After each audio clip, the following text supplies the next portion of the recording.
Hola, en este vídeo vamos a hablar de la presión. Los fluidos ejercen presión sobre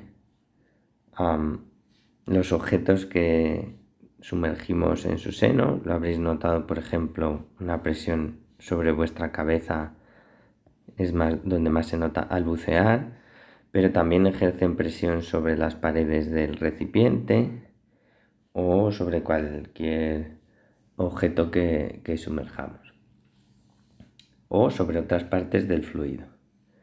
La presión se define como la fuerza ejercida sobre una determinada superficie de área A. La fuerza por unidad de superficie es lo que denominamos presión. Así, las unidades de la presión lógicamente son las de Newton partido de área, que es metro cuadrado, se mide en metros cuadrados, 1 newton partido por metro cuadrado, y esto se conoce con el nombre de Pascal, en honor a Blaise Pascal, que estudió la presión. La fuerza, esta que hemos pintado aquí, yo la he pintado perpendicular, es así. En un fluido en reposo, la fuerza tiene que ser perpendicular a la superficie que se sumerge. Por ejemplo, si pensáis en un pequeño cubito de fluido o pensad que sumergimos un pequeño cubito en un fluido, así, tal.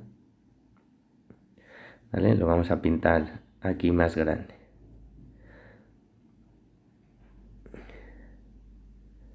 La fuerza tiene que ser perpendicular a las superficies en cada punto.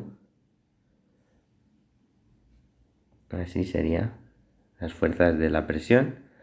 Porque si tuviesen una componente tangencial, por ejemplo en este lado de la derecha, imaginad que tuviese una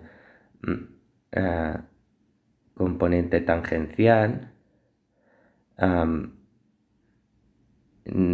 esa no podría ser compensada por ninguna otra fuerza y pondría en movimiento el fluido. ¿Por qué? Porque según la tercera ley de Newton,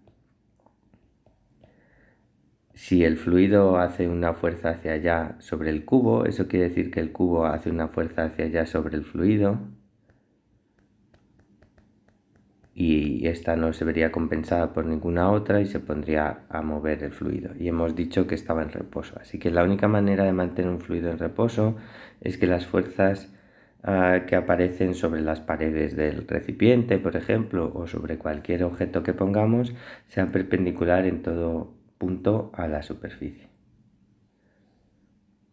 Por otro lado, en un determinado punto del fluido, un puntito aquí, la fuerza tiene que ser la misma en todas direcciones, la presión es la misma en todas direcciones. Igual, pensad en un cubito muy pequeño que metemos en el seno del fluido. Si la fuerza que hace por un lado y por otro no fuera igual, pues el cubito empezaría a moverse y el fluido también. Así que las fuerzas, la presión en un punto del fluido es la misma en todas direcciones.